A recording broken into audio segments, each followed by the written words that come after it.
Good afternoon. Thank you all so very much for joining us today. I'm very, very excited to be able to dive into an incredibly important topic, which is conducting real-time orientation and safety meetings during the COVID-19 pandemic. And so this is obviously something that we're all facing today. So really excited to dive in. And obviously I have a fantastic privilege of being joined by a wonderful guest, and that's Dr. Gina Anderson, who's the CEO of Luma. And so just as a quick bit of housekeeping, we are very excited to have as much interaction with the audience as possible today. So please feel free at any given time to dive in, ask questions. We'll absolutely have some time at the end of the presentation to dive into some Q&A, but as we go along, we'll try to grab those questions and answer those along the way as well. So again, thank you all very much for joining us. As a little bit of an agenda, just to give you a sense of kind of what we're going to be diving into, we're really going to start our conversation focusing on a framework on how you can think about your training interactions with your drivers, both from a timing perspective and the types of learners that you have across your drivers, across your fleet. And then we started diving into before COVID-19, what training used to look like, and then now in the middle of the pandemic, what that flipped classroom looks like, how we can thrive in that type of a scenario, and then also reinforcing learning, moving on and moving forward. So here's a little bit of an agenda. But before we dive too much into the discussion, I want to give a little bit of a introductory for our fantastic guest. So Dr. Gina Anderson. So Gina, you want to take a quick second here and introduce yourself and your company? Sure. Thanks, Hayden, for having us today. It's a pleasure being here. For those of you that I haven't already met, I'm Gina Anderson, and I'm the CEO and co-founder of Luma. And Luma is an instructional design and learning company. I actually started my career, Hayden, I don't know if you know this, but as a special education teacher. And then I moved to higher education, where I was the director of online learning for the University of Dayton, go Flyers, prior to starting Luma in 2008. And we've actually been in the transportation industry since 2014, and we're definitely loving it. It's a special industry, and we really value partners like Idelic. That's fantastic. Again, thank you so much for spending the time with us today. And again, I'm very fortunate to have someone of your caliber on with us today to be able to provide your context and your insight to this wonderful topic. And again, my name is Hayden Cardiff. I'm the founder and CEO of Idelic. At Idelic, we provide a driver management platform that allows fleets to understand driver behavior, automate driver workflows, but more importantly, ensure that drivers get home safe each and every night. And so this idea and objective of training is obviously near and dear to our hearts as well. And that's one of the reasons why we are strong partners with Luma to be able to help to facilitate and automate a lot of those different training programs and protocols. But before we dive into too much more, I want to start to give a little bit of an insight into what is this framework of how we as fleets can start to think about training and start to think about how drivers need to ingest and how drivers react best to training. So, from a timing perspective, Gina, help us understand the difference between synchronous and asynchronous learning. Yeah, certainly. So when you think about these two different time frames of training and interaction, synchronous really means same time, same place. And asynchronous would be anytime, any place. So instead of thinking about a physical classroom, you want to think about things in terms of the time and the interaction. So these two terms are really essential when you start thinking about how you want to deliver training. Got it. So help us put that in the context of training a driver. What does synchronous training look like for a fleet in working with a driver? So synchronous type would just be same time. So right now what we're doing, we're actually offering, this is an example of we're doing something at the same time. So Hayden and I are interacting at the same time. We're asking questions back and forth, same place.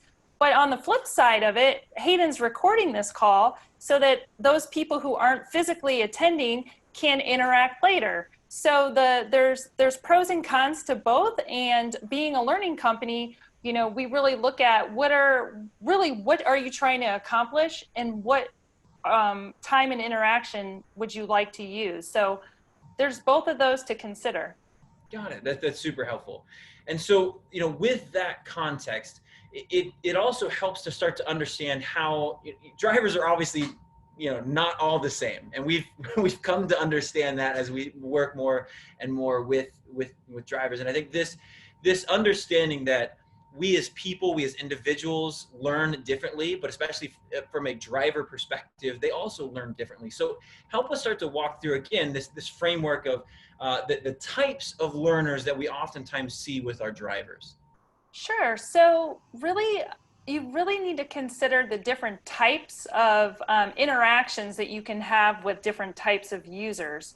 So these types of interactions have been around in the learning industry and learning science for decades and decades. So these are not new. These weren't developed by Luma. These are grounded in the research of the learning field. So there are really 4 different types of interaction points. And I'll go through and I'll talk a little about each one and then get your feedback on them. So these have been around for, like I said, decades. The first one is learner to self. So in terms of thinking about interaction types when you're delivering training, learner to self, you really want to access a driver's prior knowledge. So having them think about what do they already know. So by activating the prior knowledge, you're able to start building into their cognitive, what we call schemata. So schemata really is the structures of how a cognitive view of learning, of how our brain really grabs on to content knowledge. So you want to build on the schemata to be able to help them understand content. So learner to self really helps you think about, how am I learning? What am I learning? What do I already know? What do I want to know? And then at the end, what did I learn? So building in the interaction of learner to self is integral. And that's just the first interaction type. Yeah. And so, and this is really key because, a lot of times we ourselves, especially now in an information age where everything is so seemingly simple to get answers to, right? I can Google anything. I can go and find information. I can do a lot of this research on my own, right? Like now before, if we wanted to buy anything online, we would consult someone, we would ask around, we would call someone, we would, go into the store, we'd see it, look at, but now we can just go online, read some reviews, find out some things on our own, and really start to do that self-evaluation before we ever get to anything else. And I think that's a really good example of this learner to self type, where we need to be able to accommodate for our drivers to be able to have that self-exploration and be able to understand on their own and kind of make those connections on their own of, how do I internalize this best? And so I think that this is a really strong tool in our toolbox that we can continue to use. Now, right. And so moving on from that, Gina, help us understand a little bit from the learner to learner side, right? Because what are some of the nuances there? Yeah, so a learner to learner interaction type is actually grounded in a social learning theory perspective. So in the learning science fields, there are numerous different theories in terms of grounding instruction. So learner to learner is something that have been around for decades. Think of all of us in our own learning in the classroom. In schools, there's a ton of research on the benefits of collaborative learning. There's decades of research on the benefits. And really the idea is that learning can occur by individuals observing and working with others, primarily peers.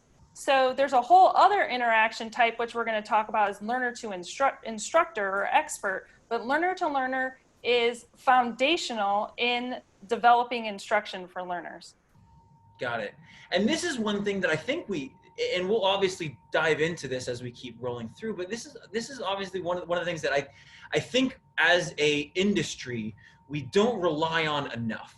I think, trucking and driving is very inherently isolated. And so we oftentimes look at instructional to our drivers is something that is, they're learning on their own through web training or whatever the case may be, or you have instructors, terminal managers, driver managers who are trying to coach them and guide them.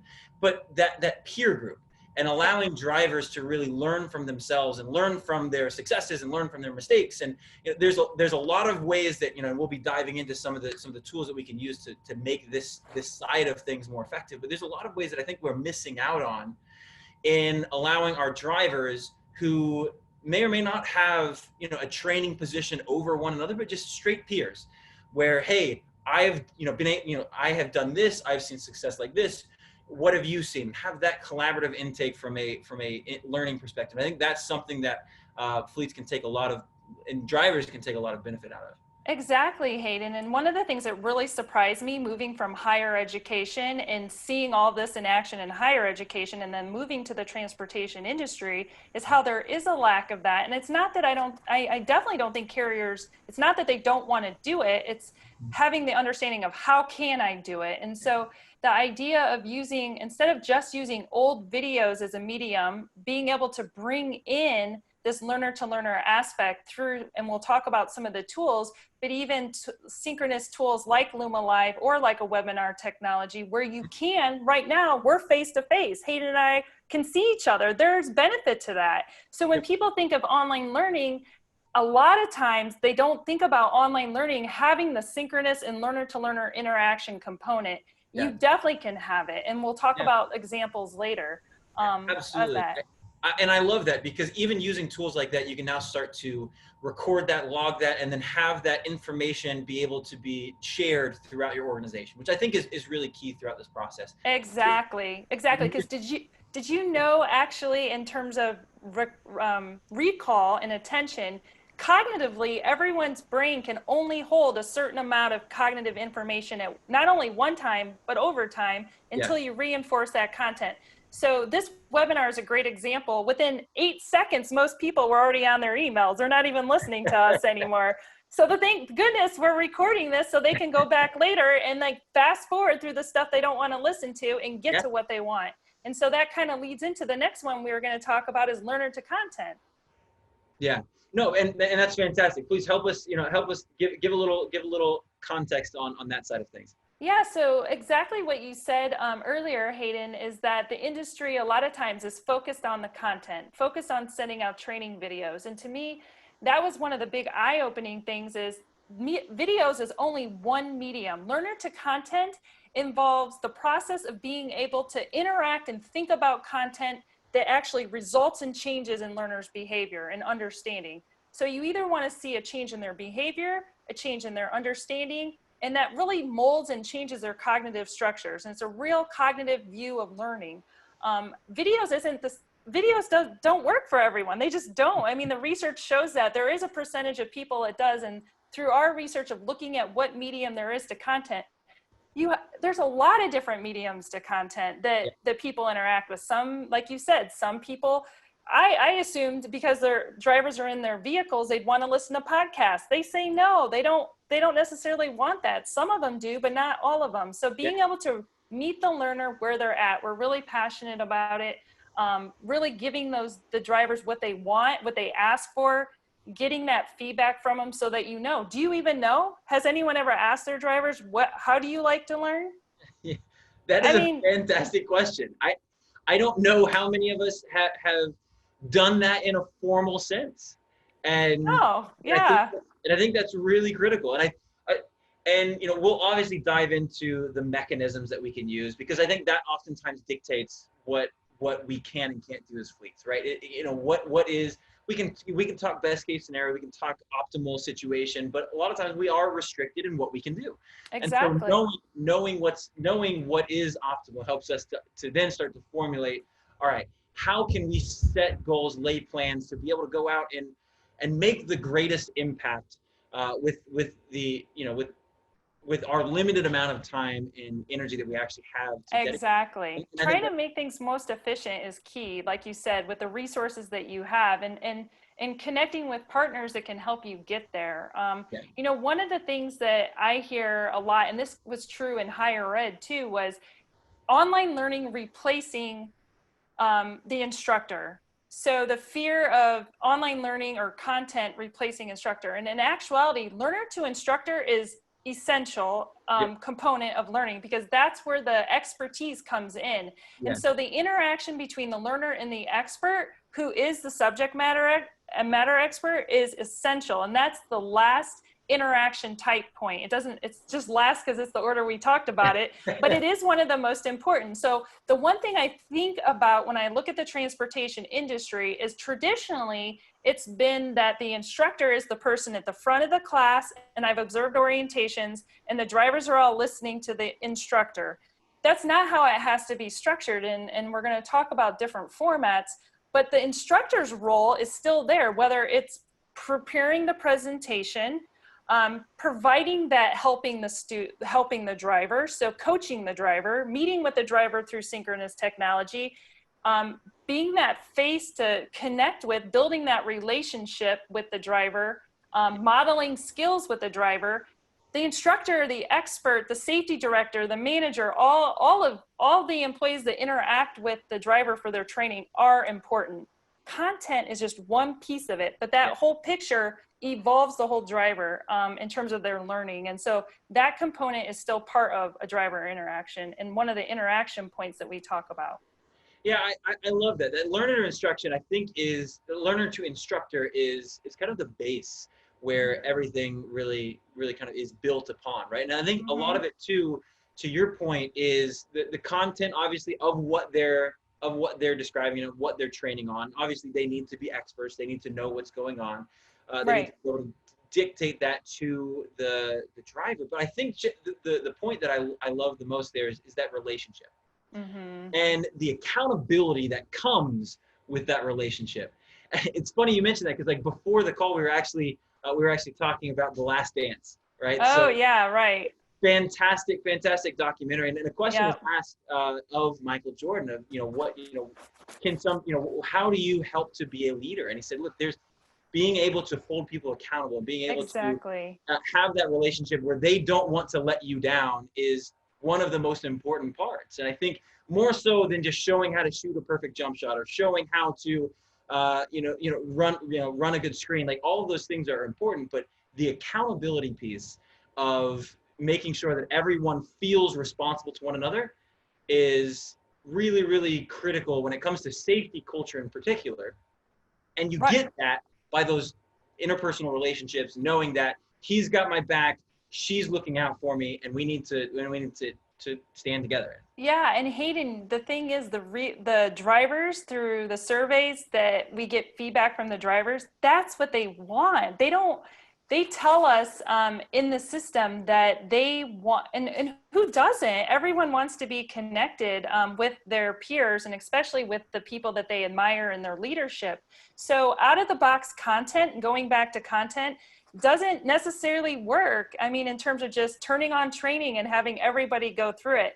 The drivers want to see their safety manager. They want to read about your own policies. They want to see your logo. We have one of our clients puts their mascot up and they see their mascot. I mean, it's building that relationship with the drivers through these tools that you have today to be able to do that. So online learning is so much more than turning on a safety video. Yeah. And so let's dive into that. And because I think that's really important, because obviously content is a crucial part of it, but it's not sufficient, right? It's important but not sufficient.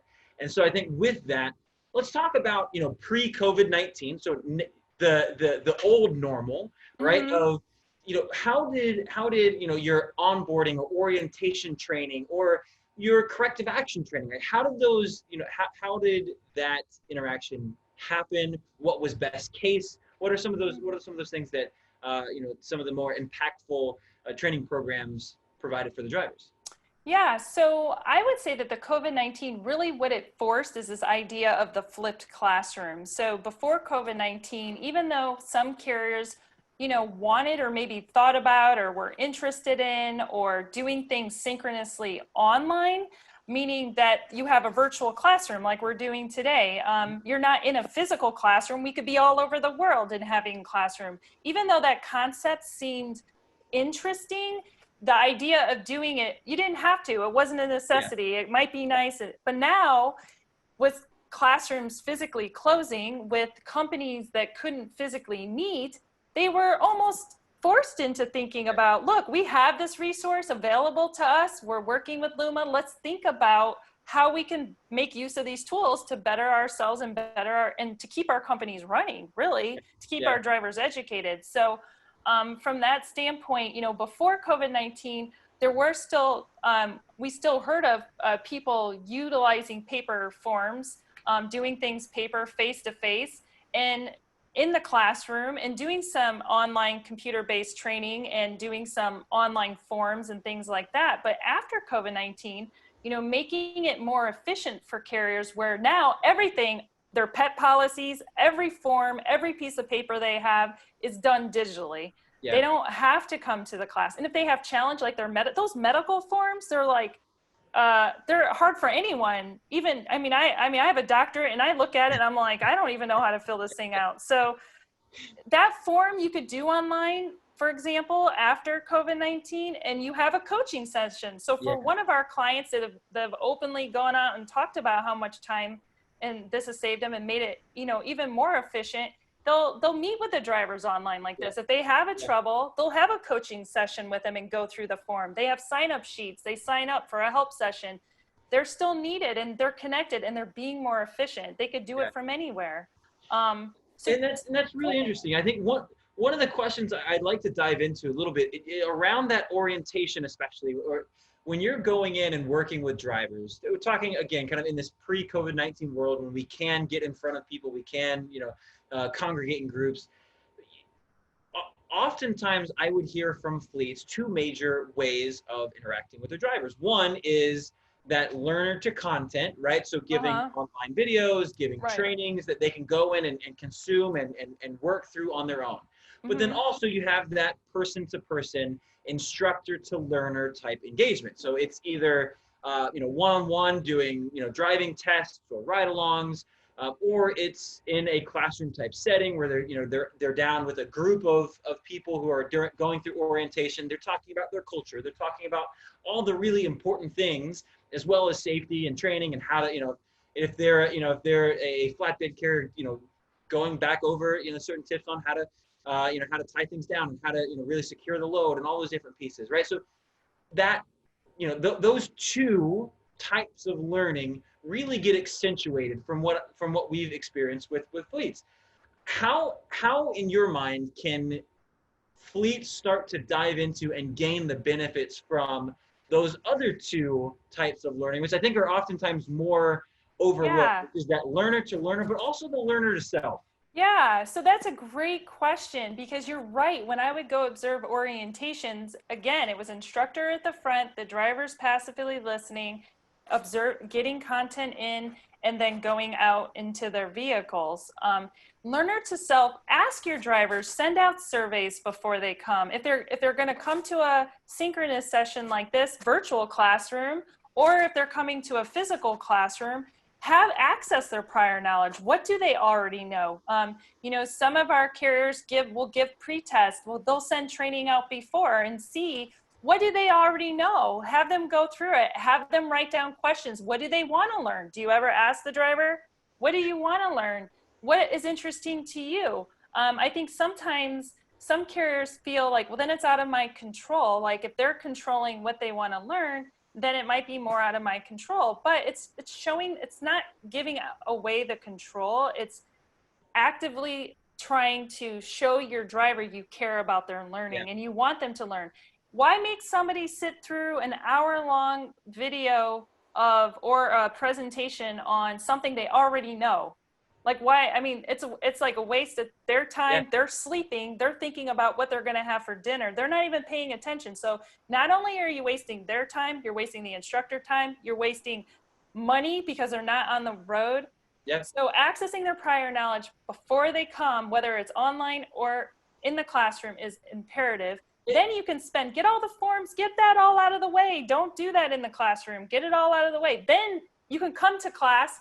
You can put them into groups. So think about it. Now they've gotten some foundational knowledge. Now you can split up the class. So maybe you have, for example, one of our clients, they have their HR director and they meet with a smaller group, and another group is out doing their road test. The learners are working together on a specific problem. They're, looking at a specific policy and talking about it. There's a lot of ways of structuring that class time to make it most effective use of time. Instead of passively learning, you become an active learner. And I really like the idea of having that self-exam before going in, because one, that again, it helps the drivers understand and learn from what their prior knowledge is, right? So they're bringing that to the table right from the jump. But then also it allows, like you said, it allows you to have that more engaging conversation with the driver, because when you can ask them, what do you want to learn, or what areas or blind spots do you feel like you have? Mm-hmm. Oftentimes they're all going to fall under the same buckets and likely going to be in the same content range of what you otherwise would have presented anyways.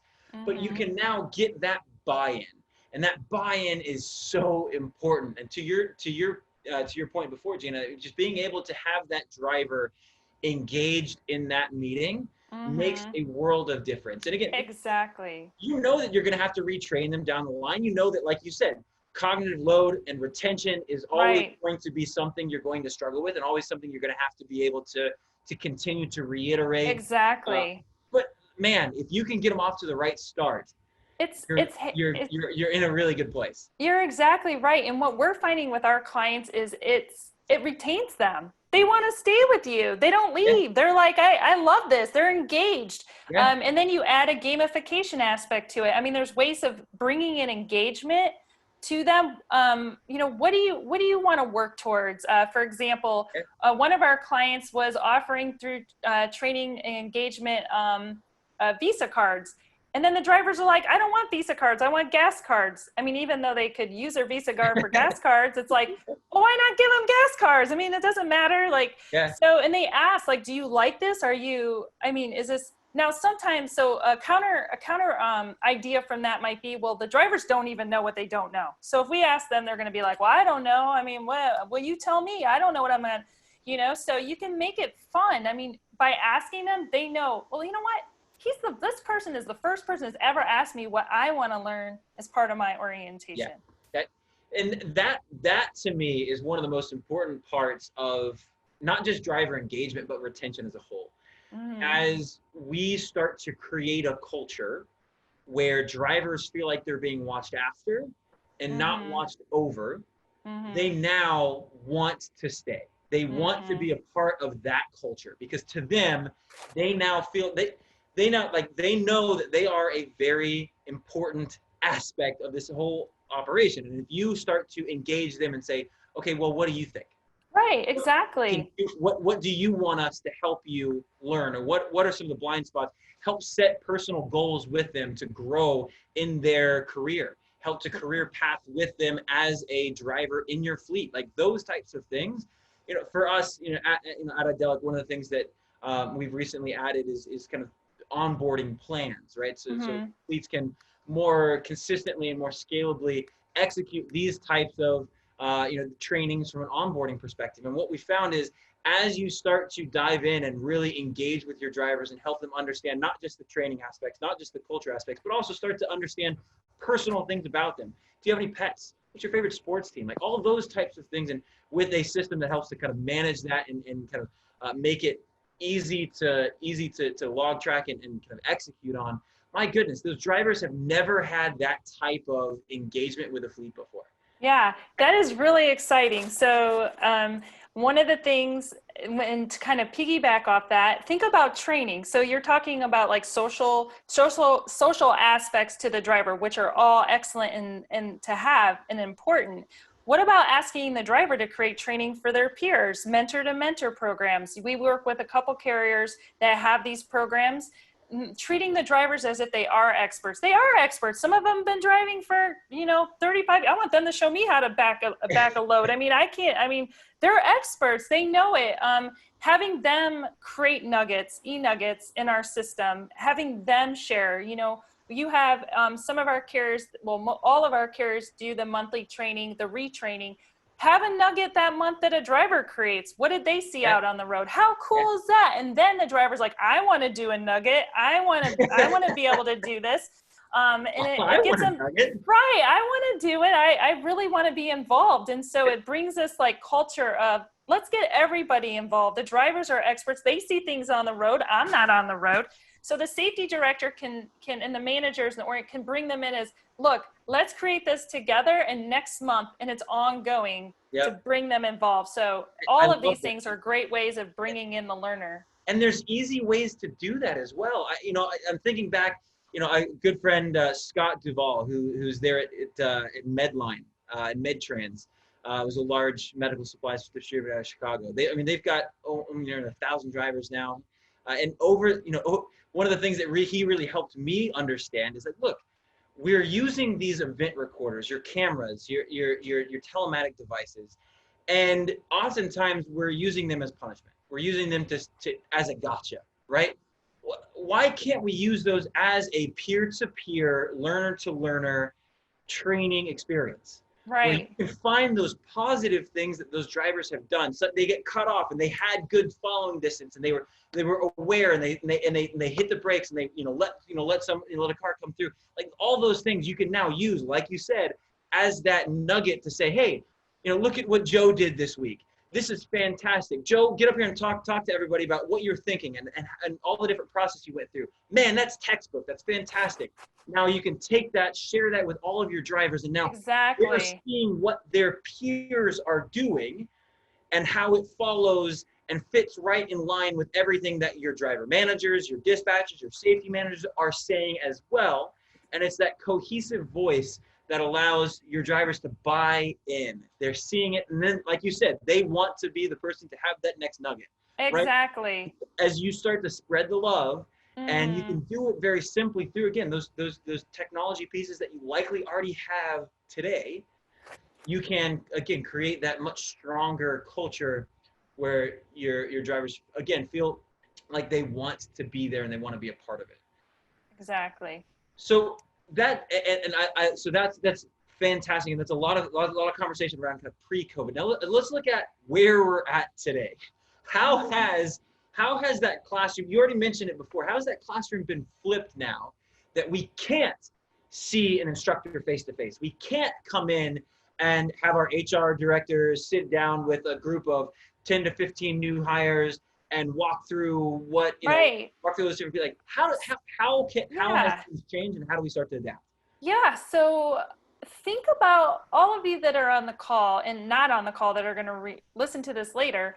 Think about all those things that you would typically do as an instructor, all those content pieces that you're creating an expert on, how you would traditionally deliver that.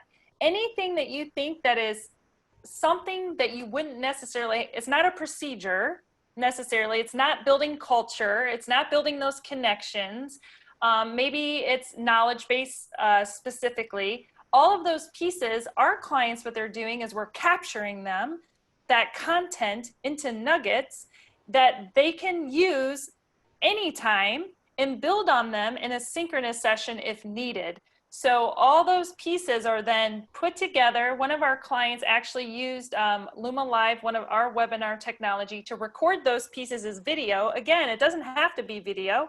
We could be a lot of different mediums. They did video, and then they did assessments, and then they did follow-up where they have live sessions with them, meaning synchronous like this, that they could record and send out later for those. But the interesting piece about that is recording sessions within our compliance tool, you'll know who's going to attend. Yeah. So that's really what's changed, because this is what people would ask me. Well, for safety, we have to know they did it. We have to know for legal, how do we know that they're doing this? So in terms of the synchronous session, there's tons of free webinar technologies out there. We're using Zoom right now. It can be used. It's free. A lot of the aspects of it. But in terms of getting that record that they were in the meeting and that how long they spent in the meeting, that's data that we can capture in a learning management system. So that's one of the big changes, is being able to capture who's there, whether they're on video or on a phone, on their mobile device, however they're going to attend. How do we know that they were there? So that has really gotten over that hurdle for that piece of it in terms of prior to. So now all of the pieces that were traditionally done verbally or auditory are being captured as content nuggets. And then the synchronous sessions are really being captured to be able to know who attended. Yeah. So those two pieces are huge. The other thing is the paperwork, right? You mentioned that. They're sitting there with all the paperwork. So all of that is done online. So Yeah. Now you're saving time, you're saving money, you're being more effective, right? Because now they can go back and refer to it later if you want them to. And you have some semblance of control of what is being communicated and how much that's being Yeah. communicated. Yeah. So let's dive into that. Like, what are some tools that or ways that we can be effective? Because again, yes, we even at Idelic, like, we are fully remote right now. Everyone's working from home, and there are certain things that have been very positive, where we don't have to get we can use technology and be more productive and have some of those gains, but you're also missing a lot of things within that interaction. Like, you're not getting that face to face, and you're not getting that constant, the ability to, reach across the aisle and say, hey, like, hey, what did you see here? What's going on here? Or just hear certain conversations that are going on. So when you're talking about an orientation period, I think one of the most important things that oftentimes you can get outside of just the knowledge that's coming through is those hallway or cooler conversations, right? Like the ability to dive in and hear what's going on and just get other people's perspective and opinions in those informal situations, which now we really can't in the same way that we did before. So what are some ways that we can help to replace that classroom type setting in the COVID-19 pandemic era that we're in? Yeah, so I think in terms of the communication ability, I mean, you're never going to be able to, unless you're in physically the same exact location, to see and hear everything. I mean, some of that is just naturally the way of the technology is going to get lost. However, being able to incorporate different tools that you still can capture the essence of the communication. So what I mean by that is you can still collaborate online with all these different tools. So number one, I said this before, utilizing a webinar technology like Luma Live, like Zoom, that can be able to do these things. Being able to chat with them so you don't necessarily have to see the learner. So these are all synchronous technologies. So being there at the same time. So having a chat feature that they're able to reach you anytime that they need to. So as they're working, you can enable chat, they can chat you, it can go to your phone and you can be there. Picking up the phone, I mean, the telephone, you can still hear each other. There's some clients we've never used video with, they've never seen us. So unless we've run into them at a conference, you can hear a lot in a person's voice and being able to do that. Collaborating with a whiteboard, make sure that your webinar technology, you're able to draw and have a whiteboard, because you can circle on there you can do little smiley faces, you can do emojis. We could have a little emoji up here saying I'm happy or I'm confused. So you can monitor how people are feeling in the classroom and they're not just sitting there. So it's important to have emojis and different feelings in the webinar technology so that you can get some of that. And they love that. The drivers are like, they're putting like little masks and little things on. And so it's fun. That's super interesting. Let me actually talk about that for a second, because in a predominantly masculine industry, and which is kind of rooted in the old school mentality of like, I'm suck it up, buttercup, rub some dirt on it, like, not share your feelings. Like, that's really interesting. What have you seen as far as leveraging some of the more what might be perceived as cutesy technologies now, like like those things? Like, how has that been received, and how are drivers open to using those types of things? Yeah. So again, I mean, I don't think this is the key. The same thing does not work for everybody. I mean, there's not one method that you're going to turn on and works for everything. So the key to learning in general is to give mixed mediums and mixed opportunities of things to engage in. So yeah, not everyone is going to want to use an emoji, but what we find in general in our platform is the gamification aspects. Being able to get stars and being able to get badges and to be able to get nugget with a company hat on, and all these different aspects that are not necessarily in your face way, but kind of in passing. The drivers do report to like those, like in terms of Facebook, liking them more than other things that aren't that way. So not everything in our system is graphics. I mean, we try to encourage our clients to bring their elements in, because ultimately what the drivers want, they want to connect with their carriers. Yeah. You know, they want to see the carrier's mascot. I mean, they do like that. One of our clients, they put their mascot, they love that. They want to connect. So any way that you can help them connect, example, you could have shared notes, for example, in our webinar technology. They'll go in and they'll all type. It's kind of like Google Docs. They want to connect. So whether it's perceived as cute or effective, it's about engagement. So anything you can think of that will give those opportunities for engagement are essential, especially to this industry. Yeah, I absolutely love that and wholeheartedly agree, because I think that's oftentimes a myth within the leadership of trucking fleets, that drivers, because there's so much turnover right now, I think we have perpetuated a myth of, drivers are just mercenaries out to, find the best rates, find the best dollars, find the best situation for them, and they don't care about engaging with you and your fleet. And that, from what we have seen as well, is not the case. Drivers very much want to engage with you, your brand, your fleet, your management team. They want to see you. They want to be seen. They want to wear your swag. They want to have that badge of honor where, hey, I've driven 1,000,000 miles. I got my 1 year safe driving, whatever it is. They want to be a part of it.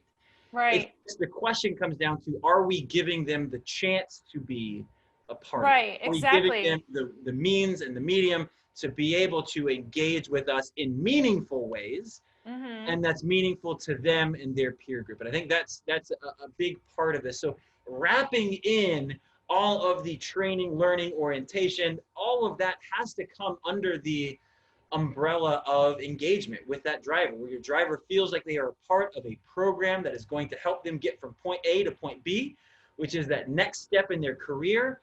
And they want to do that with you, right? With you and your fleet. I think that's really, really critical.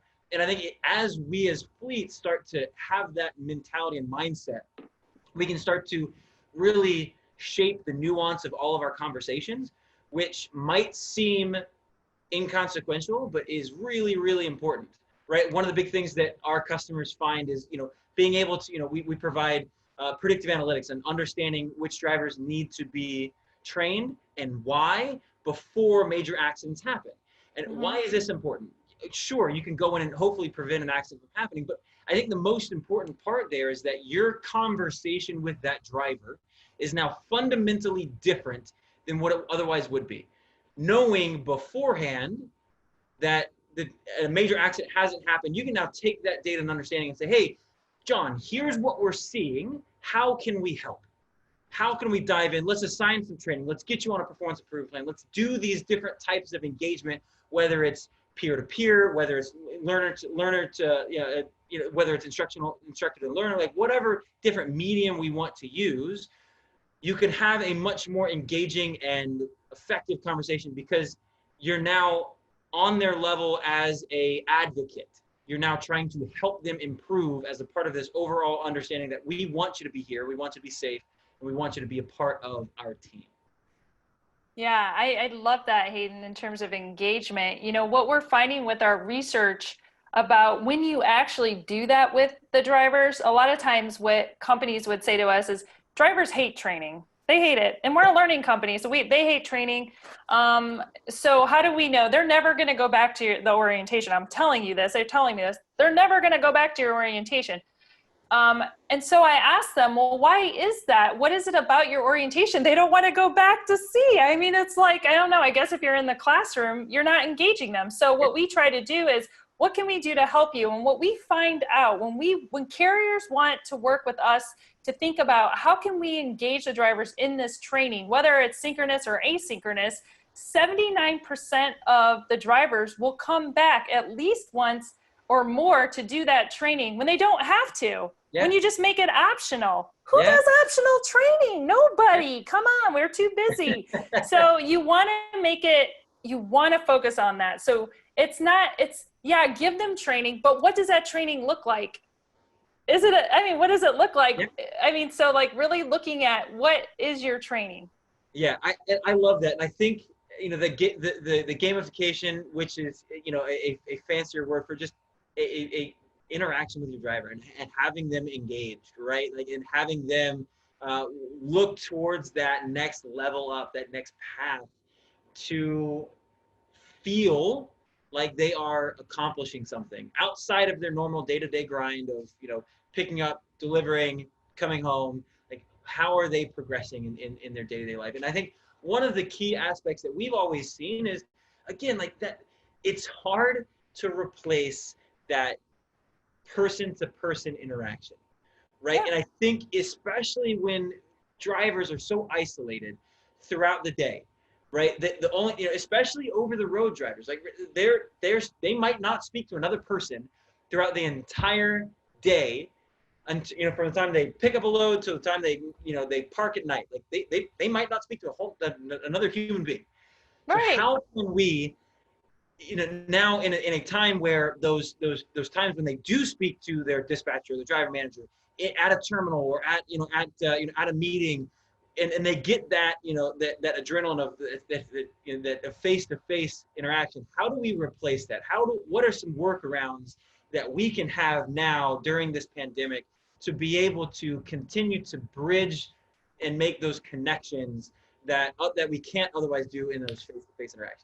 Yeah, so that's a great question. So a lot of times people, when they come to us or carriers, they'll think that we're online zealots. So we're not online zealots. We're learning experts. So we're not pushing online. It can be anywhere. Again, it's not online. It's synchronous or it's asynchronous. So synchronous means same time, same place. Asynchronous is anytime, any place. So learning anywhere, anytime. So it's asking yourself, for those interactions, does it have to occur same time, same place, or can it occur anytime, any place? So write those words down and think about that. So when you're in a classroom, a physical classroom, what do you need to do in that time that you're in the same time, same place? All right, so I'm thinking about this. Road test, right? So you have a road test. Okay, people say, we can't do that in COVID-19 because we're not there. All right, so road test, you have to be with a vehicle and you have to have the driver and you have to have somebody watching them do the road test.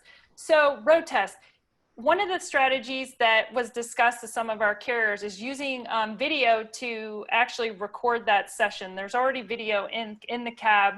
There's already videos in there, right? So even having, if it's cab facing, I know some, wherever the videos are, there's some discussion about that, but you could even, I know cell phones and some carriers are absolute no. Some carriers are using iPads. So they're coming in via Luma Live in an iPad and they have their iPad in there. So it's same time, same place, but they're not physically together. Yeah. So it works, right? Because they're seeing the road test, they're there. They have the road test sheet digitally, so they don't have to be there. There's no physical touch between the people, but they can see it. So that's something, agree, same time, same place, road test. What's something else, Hayden, do you think? Same time, same place. I mean, normally you're getting that classroom type setting and orientation. Yeah, well, the thing about it is what's being done in that you have to do same time, same place. All right, so perhaps it's helping them, agree, right? Because they're stuck. I don't know what to do. And now you're home. I can't do this at home. I have this medical form that's 8 pages. I can't do it. So you pull up the medical form on your screen and they come in on a video and you walk through it together. You have a coaching session, 1-on-1, 2-on-2, 3-on-3, whatever. Have a little group, have a sign-up sheet, have review key concepts. You spend the whole time. An average person can only retain in their working memory 7 pieces of information. So this webinar, there's only going to be a few things that people are going to walk away and remember, and it's probably going to be synchronous and asynchronous, but all the other stuff they're going to forget. But my point is, use it. Maybe they're having a real hard time backing, and you need to show them how to back. You have to be in the same time, same place. Yeah. How do you do that? So thinking about those things, doing a demo with them online, you can do that. You can record it. So let's say you're having trouble backing. I'm going to take you and watch you back. I'm going to have you record it. and then you post it, and then the learners all critique it. We did a nursing program. How do you do nursing online? You can't teach a nurse how to nurse online. Top program in the country, University of Illinois, that we designed, nursing program, better than face-to-face and online, because you think about these interaction points. You could have learners critiquing that skill of that nurse or that driver and having all of them learn together. What a more effective way of doing that activity than telling them, this is what you do, this is what you do, this is what you do. Yeah. So learner to learner, learner to self, those are the two key pieces missing in the transportation industry. Yeah, I wholeheartedly agree. And I think those are the things that as we start to rethink about, our orientation, our onboarding, our corrective action training, and all of these different pieces where we're trying to change behaviors or at least instill positive behaviors out of the gate, as we start to think about how we're doing that, I think those two key concepts are really important, because I think those are things that drivers respond to really well. I think that's like, they are by nature, pretty isolated. So that self-learning and self-guided learning is really important, not just interacting with content that they feel like they're being forced to watch, but then also, feeling, they also take a lot of pride in understanding, like, if you're a driver manager and you've never been behind the wheel, how in the world are you going to tell me how to drive my truck? Right, exactly. I've been doing it for 30 years. How are you going to tell me, right? Like, so having another peer that they respect and they understand and that's doing the same job that they're doing and in the same trenches that they are, come in and say, hey, this is what I did. This is how I saw success. You might be able to see the same success as I did. Like that, powerful. That's very right. And there's carriers that are doing this. They've seen it being, really effective. Peer pods, that's another example where it's not just one-on-one, it's one peer with a couple, and then they grow. And so you have this whole culture of trained individuals. And so that is really impactful.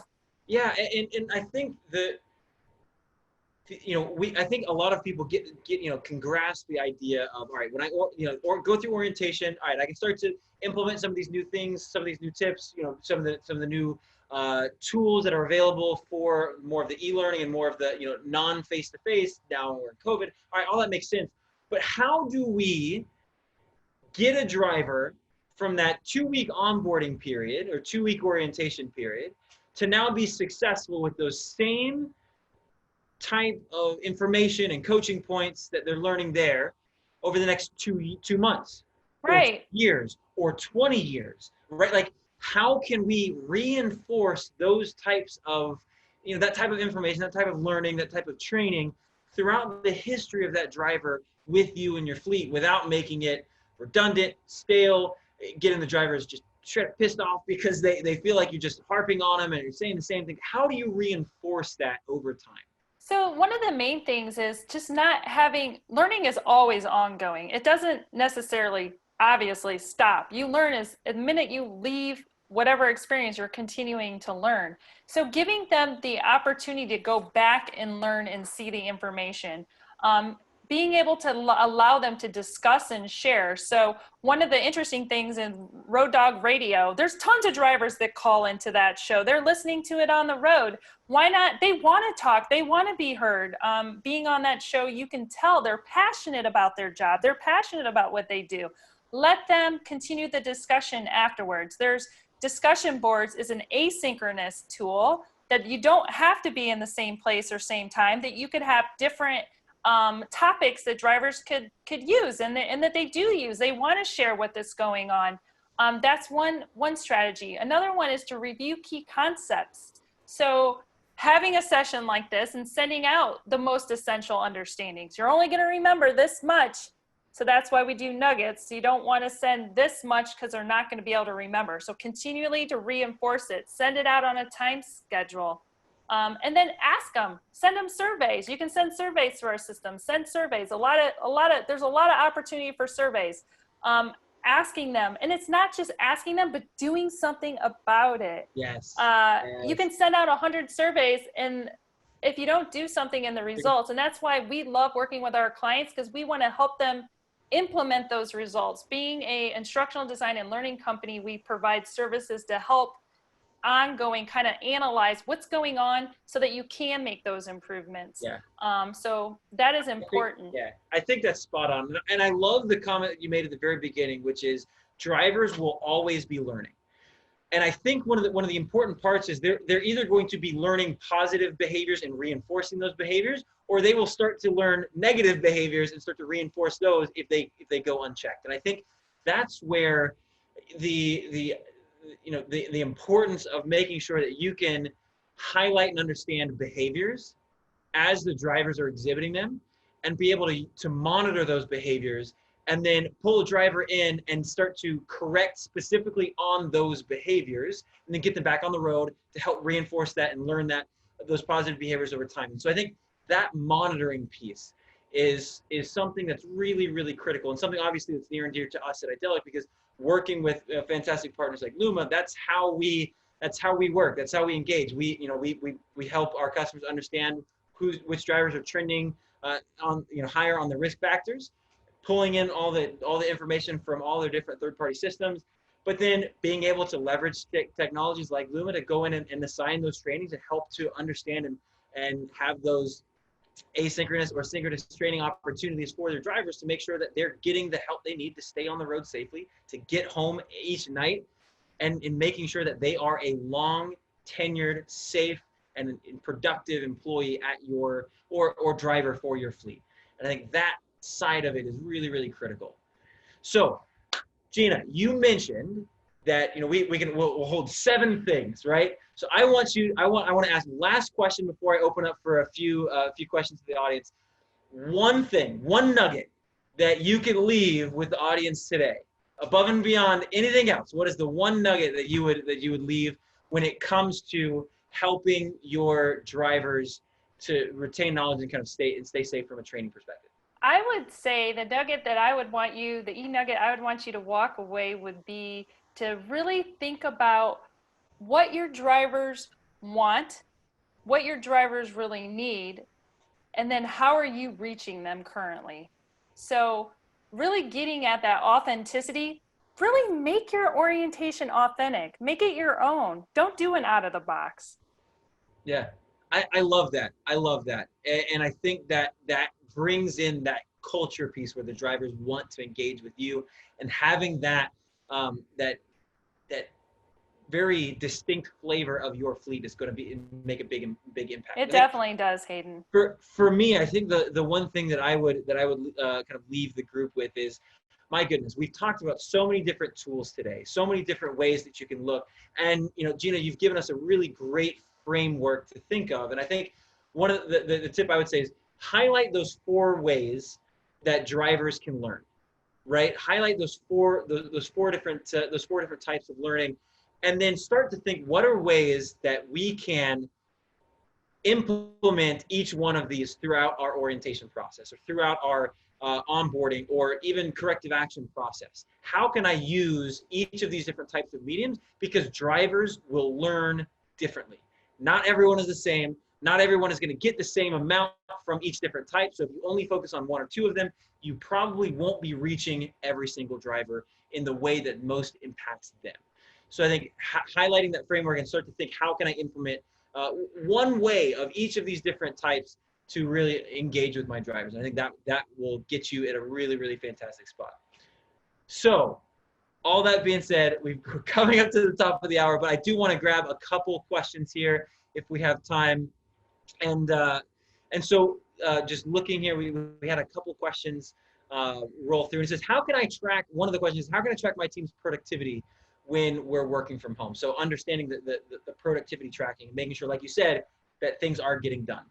So one of the things that we do it's really how you define productivity. So the first thing that we would do is talk to you, how are you defining productivity? So is productivity the output of their work? Is it the time they're spending? Is it what they're completing? So in our system, in terms of training, I can talk about training. We track all the time that is spent in our system and what it's being spent on. So we can pull a report and track that they spent 2 minutes on this nugget, they spent 2 hours in this orientation, and the system will time out if they're idle. So we can track that in terms of productivity. So I would say to you to define what productivity means to you and what that output is, and then find out how you can measure that output. Yeah, and I think that's fantastic. I think, one of the things that we obviously help focus on is how you can log track and manage the output and the productivity there. So I mean, being able to, in working with again, fantastic partner like Luma, you can through Idelic, you can actually assign training to your drivers, whether it's in person, over the road, through online trainings, whatever the case may be, through Luma. Have that actually pushed out through Idelic, where we're identifying who needs help, whether it's onboarding or during that or during the corrective action period. And then once it's completed from the driver in Luma, it actually gets logged back into Idelic. So like there's that, you need some sort of a system to be able to log track it and understand the completion of those different trainings. Because as we talked about before, from a risk management standpoint, you must, I mean, absolutely must have all of that information logged and documented, because even if your driver didn't cause an accident, even if you did actually completed the training, if you can't reproduce it, my goodness, you're going to be on the hook. And the plaintiff's bar is really, really good at painting a negative picture around that. So I've got one last question here that came through. It's from Ricky. It says, so can we do live training via Luma over a tablet? Yes, of course, Ricky, we sure can. So definitely can do live training through Luma Live on your tablet and on your phone. Fantastic. Well, wonderful. Again, we're at the top of the hour, and I want to keep pretty tight to that. So thank you all so very much for all of your engagement and all of your interest throughout the entire presentation today. And a big thank you to Gina Anderson, who has been a fantastic guest for us and really helping us to, again, provide that framework for training and really dive into the nuances and changes around the new normal of COVID-19. So just again, as a quick aside, all of this has been recorded. We will send out the actual recording as well as slides with all of the dictated information on those slides. So that will be coming out to all of the listeners today, as well as all of those who signed up for the webinar and might not have been able to attend. So thank you all so very much. And if you want to learn more, please check out, please feel free to reach out to us, our personal emails or idelic.com, luma.com. Please feel free to reach out to us, and we are definitely happy to continue the conversation. Thanks, Hayden. You all. Yeah, thank you all so much again, and please stay safe out there.